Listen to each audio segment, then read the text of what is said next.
We begin today with the piece in this video that we ended with in our last video, and that is because we are now taking a look at this notion of realism, which has been covered previously, but from a different vantage point, because we want to take a look at this period style.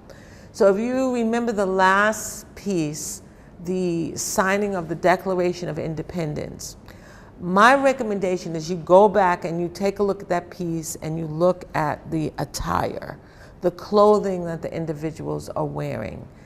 And then you look at this piece and you compare them. And compare that to the Marilyn Monroe piece and the other piece called In the Car. And now you start to see personal style dramatically different. This is very different from trying to compare a Monet to a Manet. Monet and Manet were so close in terms of their work, Impressionism, that we have to pick out little details. Oh, Manet uses black and Monet doesn't use black, and all these little fine details to try to understand who is who. But when we get to this, you will never confuse Andy Warhol's work with the Winslow Homer piece because they're so dramatically different, correct? And so you will not confuse a Trumbull piece with a Homer piece either, because we have to look at period style.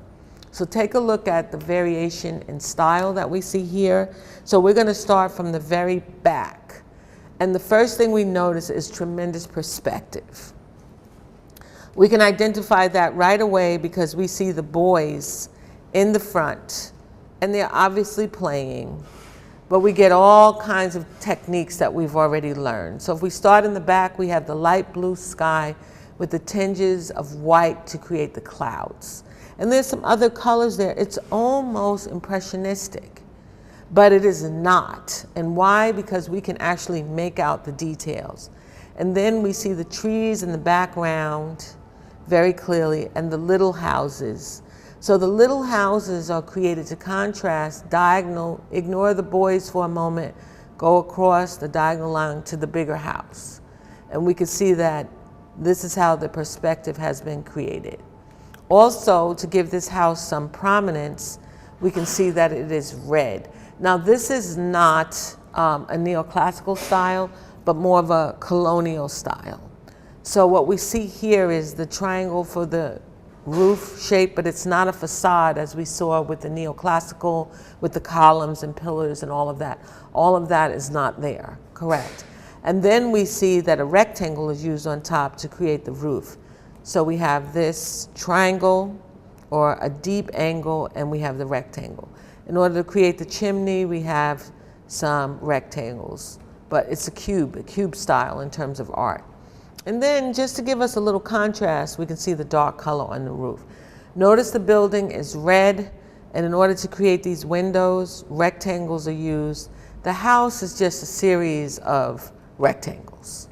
Then we see the door, which gives us another rectangle. And notice, to give us a sense of an opening that you can walk in, black is used.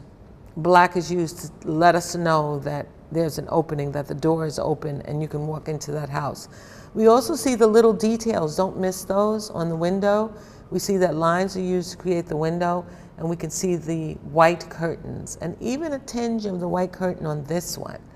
So try to find all those little details, and what I recommend is, this is my own personal way of doing it, but I always start from the back, because I feel that if I start from the front, I miss the little details that are in the background. Now we make our way to the individuals. So notice that we see movement. And how do we know? Same technique, nothing new. We can see that there are angles in the legs of all of the boys. And they're very harsh angles. So this one especially, that gives us a sense that he's really moving. He has an angle in the foot. And these children also have the angles, okay? And this boy is on the ground, so he also has the angles. There's lots of color. Note the grass, they're barefoot. They're not wearing shoes. So this gives us a sense of the texture. The texture. We can see the shadow of the individuals here. So shadowing is used, another technique that we're now familiar with. And so they are the focal point. These individuals are the focal point.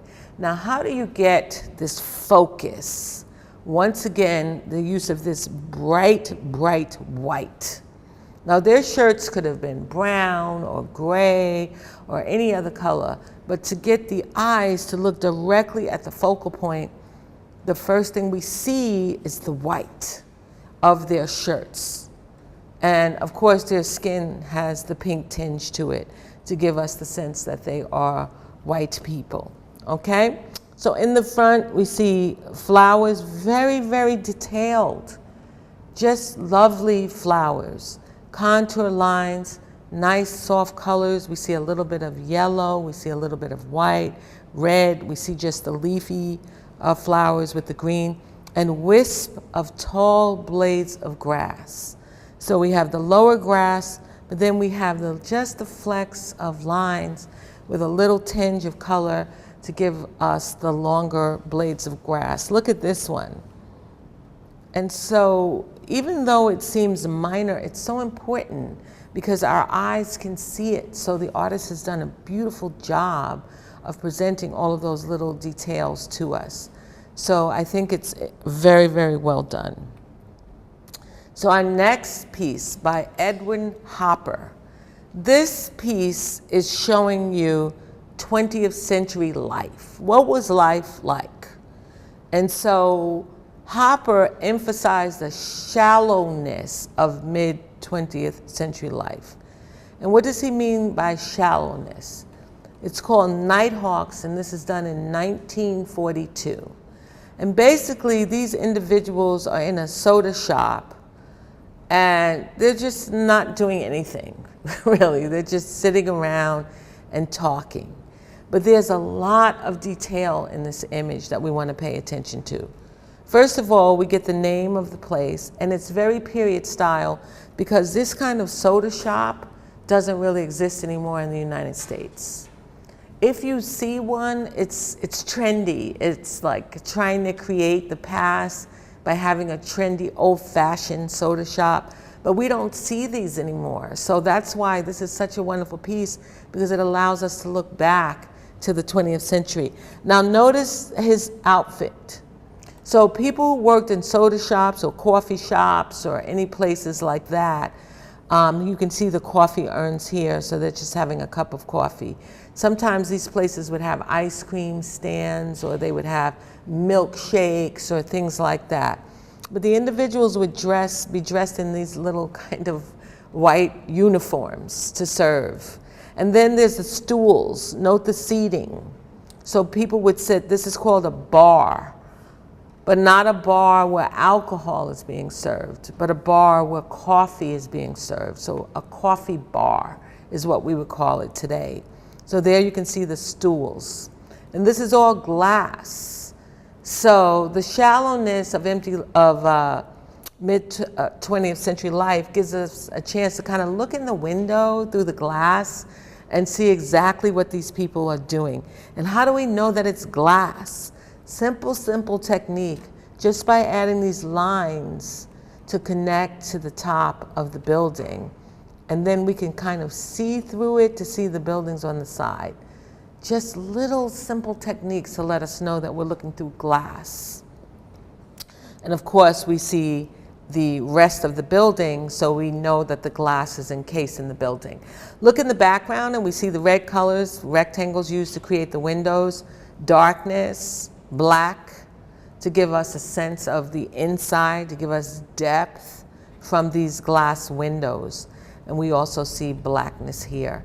And we also get a sense of the window by contrasting this side with this side, because this side becomes very blurry, if you notice. Why?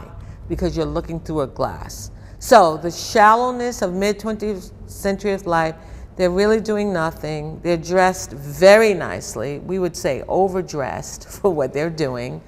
But nevertheless, they're very nicely pictured. We don't get a lot of detail in their faces, just enough, just a hint. but it's more about their posture and what they're doing. Okay, drinking coffee and so forth. So it's a very nice piece. The ground we would know is cement, did that with white, with contrast to create the street versus the sidewalk where the people would walk. So it's a simple piece, very simple, but nice.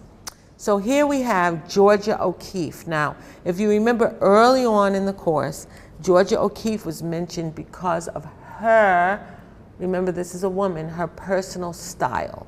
So Georgia's name is the same as the state of Georgia, correct? So you wouldn't forget her name, but we really refer to artists by the last name, so we remember her as O'Keeffe. Oftentimes we'll hear Georgia O'Keeffe because Georgia is a woman, and so she's quite unique in terms of her work. She revolutionized flower painting. So how do you have a revolution around flowers? Well, basically no one painted flowers this way before Georgia O'Keeffe. So she falls into our artists of the 20th century because of the time period. But take a look at her art. So she is using very, very vibrant white colors. This painting is entitled White Flower on Red Earth. Very simple title, 1943. So notice the red-black background. It's not to give us an idea of a wall. It's to give us an idea that this flower is lying on the earth. And how does she create that kind of earthiness? With the color tones. So she mixes a little bit of darkness into the red, and if you look very carefully, you could see the variation in the red color. Little tinges of almost white, but not quite white. And look at the flower petals themselves. She uses contour, but she creates a little darkness in between. And then as we move toward the yellow center of the flower, it kind of phases out into the rest of the flower. And then we can see the contour pieces that she has created to give us even more texture for this beautiful flower. Notice that it's not a pure white. Again, we see a mixture of color in with this white, and then we can see the leaves. So the flower is so much the focal point of this image. There's nothing else for you to grasp in it except for the flower and the color and the vibrancy and the contrast. And so we can see that the leaves are a bit smaller than the rest of the flower, but we're not really dealing with perspective here. We're dealing with a focal point of a beautiful flower, and all of her pieces are done in this way. And I had said to you in the beginning, and I will say it again, once you look at Georgia O'Keeffe's work, you will never confuse her work with any other artist. And the reason why is because her personal style is so unique. So we look at Jackson Pollock, who was also from the same time period. So take a look at his work. We understand his work. This is called Convergence, 1952. Why? Because everything in this piece is converging together. It's colorful, but it's like a clash of color. And we know how he achieves this with the throwing of paint on canvas until the entire canvas is covered. So it's beautiful, but it's abstract. So it's complicated. And if we didn't see the name, we might think, what? It's just paint splattered on canvas. But no, it's not.